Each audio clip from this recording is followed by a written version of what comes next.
पूज्याय राघवेन्द्राय सत्यधर्मरथाय च भजतां कल्पवृक्षाय नमतां कामधेनुवे कृष्णाय वासुदेवाय देवकी नन्दनाय च நந்தகோபகுமாராய கோவிந்தாய நமோ நமः.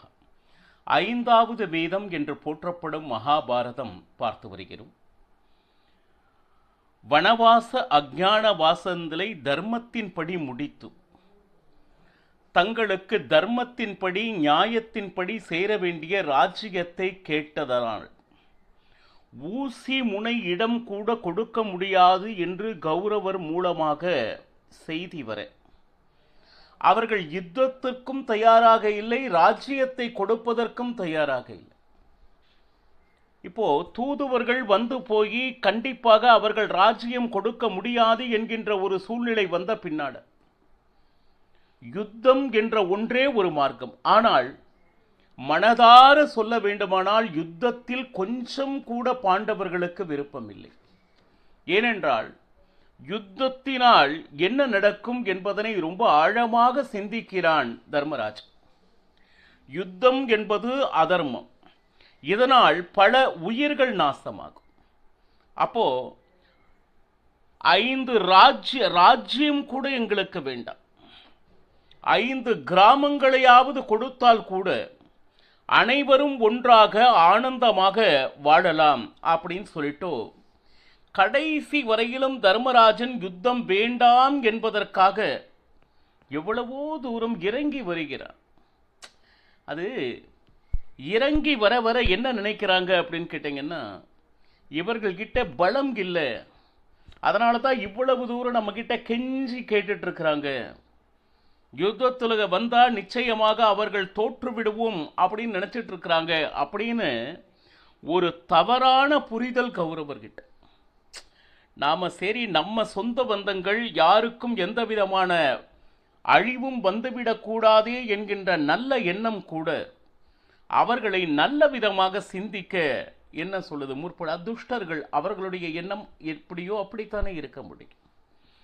அது என்னன்னு கேட்டீங்கன்னா, தர்மம், பகவத் விஷயம், தர்ம ஆச்சரணை, இதை செய்வதில் என்னைக்குமே சஜ்ஜனர்களுக்கு வெட்கம் அப்படிங்கிறது இல்லை. அதாவது மான அவமானம் அப்படின்னு சொல்லுவாங்க. இதை செய்வதால் அவர்கள் ஏதாவது நினைப்பார்களோ அப்படிங்கிற விஷயம் இல்லை. என்னுடைய தர்மத்தை நான் செய்கிறேன்.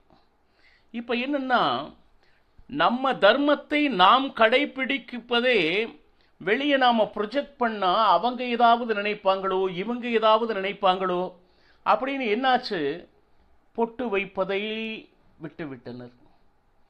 அப்போ காது கை எங்கெங்கு ஆபரணங்கள் அணிய வேண்டும் என்று சொன்னார்களோ அதை விட்டுவிட்டனர். நம்மளுடைய தர்மத்தை நாம் கடைபிடிப்பதற்கே ஒரு விதமான அவமானம் அப்படின்னு சொல்லிட்டு நினைக்க தோன்றுகிறது இன்னைக்கு கலிகாலம். இப்ப தர்மாச்சரணையிலேயே இவ்வளவு அவமானமாக நினைப்பதில் எதுவுமே இல்லை. பலர் அவர்களுடைய தர்மங்களை எந்த நேரத்திலும் விட்டு கொடுக்காமல் அனுசரித்து செல்வதை நாம் பார்த்து கொண்டிருக்கிறோம். ஆனால் எந்த காலத்திலும் பெரியவர்கள் நமக்கு சொல்லிய அந்த தர்மங்களை கடைபிடிப்பதில் தயவு செய்து மான அவமானம் தயவு செய்து வைத்துக் கொள்ள வேண்டாம். அது மட்டுமல்லாமல் பாருங்க, அதர்மத்தில் இருப்பவர்கள் பாருங்க, தர்மத்தில் இருப்பவர்களே பூஜையெல்லாம் பண்றாங்க, அந்த நாமங்களை எல்லாம் தரிக்கிறாங்க. ஆனா ஒரு அலுவலகம் போகும் பொழுது அந்த நாமத்தை அழித்து போபவர்களை நாம பார்க்கிறோம். ஏன்னா அந்த நாமத்தை பார்த்தால் கேலிக்கும் கிண்டலுக்கும் ஆளாக நேரிடும் அப்படின்னு சொல்லிட்டு அவர்களாகவே தங்களுடைய சின்னங்களை அவமானமாக நினைக்கக்கூடிய காலமாக இருக்கிறது.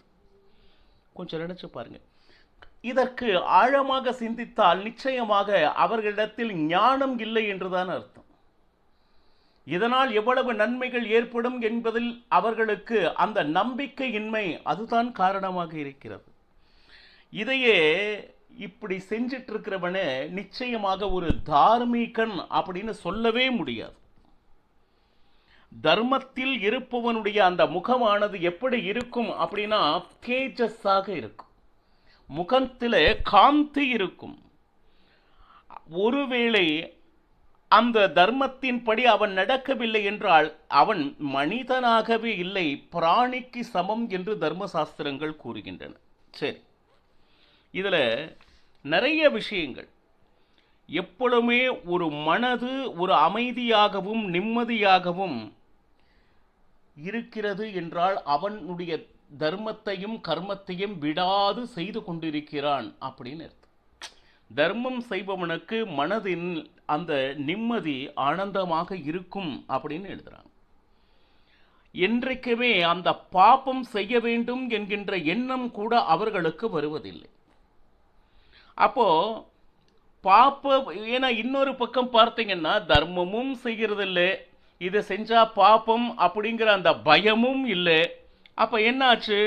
இறைவன் ஒருவன் இருக்கிறான், நாம் ஏதாவது தவறு செய்துவிட்டால் அதற்கு தக்க விளைவுகளை நாம் அனுபவிக்க வேண்டுமே என்கின்ற இறைவன் மேல் இருக்கக்கூடிய பயமும் இல்லை. அப்போ தர்ம ஆச்சரணை செய்வதற்கு அவன் யோக்கியத்தையே இல்லை அப்படின்னு சொல்லிட்டு சொல்றான். தர்மாச்சரையின் மேல முதல்ல நம்பிக்கை வேண்டும். அந்த நம்பிக்கையே அவனிடத்தில் இல்லை என்றால் அவன் ஆச்சரணை செய்து என்ன பிரயோஜனம்? எந்த ஒரு செயலையும் விரும்பி இதன் மூலமாக நற்பலன்கள் வரும் என்கின்ற நம்பிக்கையோடு செய்தால் நிச்சயமாக அதற்கு உண்டான பலன் கிடைக்கும். முதலில் நாம் செய்யும் காரியத்தில் நமக்கே நம்பிக்கை இல்லை என்றால் அவ்வளவுதான். இப்போ இந்த மாதிரி செய்பவர்களுக்கு தேவதைகளும் பித்திருக்களுடைய ஆசீர்வாதம் பரிபூர்ணமாக கிடைக்கும். அது என்னன்னா, பாவம் செய்யும் போது அந்த மான அவமானத்தை பற்றி சிந்திப்பவர்களுக்கு நிச்சயமாக அந்த தேவதைகளுடைய ஆசீர்வாதம் கண்டிப்பாக கிடைக்கும். ஆனால் பாரு, ஏன்னா அவர்களிடத்துல மனசுல என்னால எந்த தப்பும் ஆகக்கூடாது அப்படின்னு சொல்லிட்டு அந்த ஒரு பயம் இருந்து கொண்டு இருக்கும். ஏதாவது தவறு செய்வதற்கு முன்னாடி கொஞ்சம் யோசிச்சு இது தவறு அப்படின்னு சொல்லிட்டு அவருடைய மனசாட்சி அவரை கேள்வி கேட்கும். ஆனால் அந்த மனசாட்சியை எடுத்து தூர வைத்துவிட்டு அதர்மமே கதி என்று வாழ்பவர்களுக்கு இவர்களுடைய ஆசீர்வாதம், தேவதைகளுடைய ஆசீர்வாதம் எப்படி கிடைக்கும்? அப்போ எப்படி வாழக்கூடாதோ அப்படி வாழ்வதற்கு, வாழக்கூடாத ஒரு வாழ்க்கையை வாழ்வதற்கு அவ்வளவு தைரியத்தை வளர்த்து கொண்டிருக்கின்றனர். அவர்களுக்கு அந்த மான அவமானம் பின்னால இதற்கு உண்டான தண்டனையை அனுபவிக்க வேண்டும் அப்படிங்கிற ஒரு எண்ணம் சிறிதும் மற்றவர்கள் அப்படின்னு சொல்லிட்டு சொல்றாங்க. இப்போ நாங்க ஏன் இந்த ராஜ்யத்தை விடாது நாங்க கேட்டுட்டு இருக்கோம் தெரியுமா கிருஷ்ணா? இதெல்லாம் தர்மராஜன் பகவான் கிருஷ்ணனை எப்படியாவது கடைசி முயற்சியாக நீயாவது போய் அவர்களிடம் சொல் அப்படின்னு சொல்லிட்டு தர்மராஜன் பகவான் கிருஷ்ணன் கிட்ட பேசிட்டு இருக்கோம். ஏன் நாங்க வேண்டும் வேண்டும் அந்த ராஜ்யம் வேண்டும் அப்படின்னு சொல்லிட்டு, ஏன் அந்த ராஜ்யம் எங்களுக்கு வேணும் என்பதை ரொம்ப ஸ்பஷ்டமாக தர்மராஜன் சொல்றான். ஏன்னு கேட்டீங்கன்னா, மற்றவர்களுடைய சம்பத்து எங்களுக்கு சிறிதும் வேண்டாம் கிருஷ்ணா. எங்களுடைய தர்மத்தின்படி நியாயமாக எங்களுக்கு கிடைக்கக்கூடிய அந்த ராஜ்யம் கிடைத்தால் போதும். அவர்களது சம்பத்து ஒரு துளியும் எங்களுக்கு தேவையில்லை. ஆனால் யுத்தம் செய்யாது இதை நாம் பெற வேண்டும். அதற்காக கடைசி வாய்ப்பாக நீயாவது சென்று அவர்களிடம் நீ கேட்க வேண்டும் அப்படின்னு தர்மராஜன் பகவான் கிருஷ்ணனிடம் பணிந்தார். ஏன்னா யுத்தம் செய்வது அவ்வளவு எளிதான காரியம்தான். ஆனால் அதன் மூலமாக வரக்கூடிய அந்த விளைவுகள் இருக்கு பார்த்தீங்களா? ஒருவேளை நீயே போய் கேட்டும் அவர்கள் அதற்கு ஒப்புக்கொள்ளவில்லை என்றால் யுத்தம் செய்வதற்கு எங்களுக்கு எந்த தயக்கமும் இல்லை என்பதனையும் சொல்லிவிடு பகவான். பாருங்க, தர்மராஜனுடைய வார்த்தை எவ்வளவு தீர்க்கமாக இருக்கிறது. கிருஷ்ணன் கிட்டேயே சொல்றான், நியாயமாக நீ போய் கேள். ஒருவேளை அதையும் அவர்கள் தர மறுத்தால் யுத்தம் செய்வதற்கு நாங்கள் கொஞ்சம் கூட என்ன சொல்லுது தயக்கம் இல்லை என்பதனையும் தெளிவாக சொல்லிவிடு அப்படின்னு சொல்லிட்டு. ஏன்னா யுத்தம் யாரோடு செய்கிறோம் கிருஷ்ணா? அனைவருமே எங்களுடைய குருமார்கள், அண்ணன்மார்கள், உறவினர்கள். இவர்களை கொல்வது சாத்தியமா? ஒரு யுத்தம் என்று வந்துவிட்டால் அதனால மனது சந்தோஷப்படுமா பகவான் கிருஷ்ணன் கிட்ட சொல்றார். ஆனா சத்திரிய தர்மம் என்பது ரொம்ப ரொம்ப ரொம்ப கஷ்டமான தர்மம் கிருஷ்ணா. ஏன்னா நிறைய பாவம் செய்திருந்தால்தான் இந்த சத்திரிய தர்மத்தை பரிபாலனம் செய்ய வேண்டுமோ என்னமோ. ஏன்னா இவர்கள் உறவினர்களாச்சே, பெரியவர்களாச்சே, குழந்தைகளாச்சே அப்படின்னு சொல்லிட்டு எந்த விதமான ஈவு இரக்கமும் காட்ட முடியாது. அந்த சத்திரிய தர்மம் யுத்த எப்பவுமே யுத்தம் என்பது முடிவது எதில் அப்படின்னா மரணத்தில் தான் முடியும். இதுல என்னன்னா, இதுல நம்மளால முடிஞ்ச வரையிலும் யுத்தம் வேண்டாம் என்று தான் நாம் நினைக்கிறோம். ஆனால் பகவானுடைய இச்சை எதுவாக இருக்கிறது என்பது நமக்கு தெரியாது. பாரு, ஏன்னா ஒருவன் யுத்தத்தில் இப்படியும் எடுக்கலாம், ஒருவனே 1000 பேரை கொல்லக்கூடிய ஒரு சந்தர்ப்பம் வாய்க்கலாம். 1000 பேர் சேர்ந்து ஒருவனை கொல்லக்கூடிய விஷயமும் நடக்கலாம். யுத்தத்தில் இரண்டும் ஜெயம் அபஜயம், வெற்றி தோல்வி யார் பக்கம் அப்படின்னு சொல்லிட்டு யாருமே சொல்ல முடியாது. இதுல என்னன்னா, வெற்றி தோல்வி 2 கிடைச்சாலும் இந்த தோல்வி பெற்றவன் நிச்சயமாக அந்த வஞ்சத்தை மனதில் வைத்திருப்பான். என்னுடைய வம்சத்தை கொன்றவர்கள் தானே இவர்கள் என்கின்ற அந்த துவேஷம் அவர் மனதில் எழும். ஏற்கனவே அவர் துஷ்டர்களாக இருந்தால் இன்னும் கொழுந்து விட்டு எரியும். அப்போ சமயம் பார்த்து அந்த வென்றவர்களை இந்த தோற்றவர்கள் கொள்வதற்கு நிறைய வாய்ப்புகள் இருக்கு. என்ன காரணம்னா, இதனால் துவேஷம்தான் அதிகரிக்குமே தவிர என்றுமே இருவரும் சமாதானமாக போகக்கூடிய வாய்ப்பு இல்லவே இல்லை அப்படின்னு சொல்றோம். பாரு, இப்ப அது மட்டும் அல்லாமல்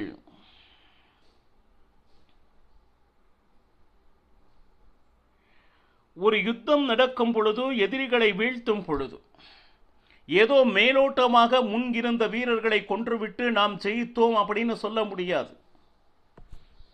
எதிரிகள் என்று வந்துவிட்டால் அவர்களை வேரோடு பிடுங்க வேண்டும். இதுதான் தர்மசாஸ்திரம். அந்த குலத்தில் கடைசி யாராவது ஒருவர் இருந்தால் கூட நிச்சயமாக அது எதிரிக்கு ஆபத்தாக முடிந்துவிடும். அவன் வளர்ந்து தன்னுடைய வம்சத்திற்காக பழி தீர்க்க என்றுமே காத்து கொண்டிருப்பான். இதுவும் சாஸ்திரம் தான். யுத்தம் வரக்கூடாது. ஒருவேளை வந்துவிட்டால் எதிரிகளை எப்படின்னா, ஏதோ மேலோட்டமாக ஒருவரை அழித்தால் யுத்தம் அது அல்ல, அந்த வம்சத்தோடு வேரோடு பிடுங்க வேண்டும்.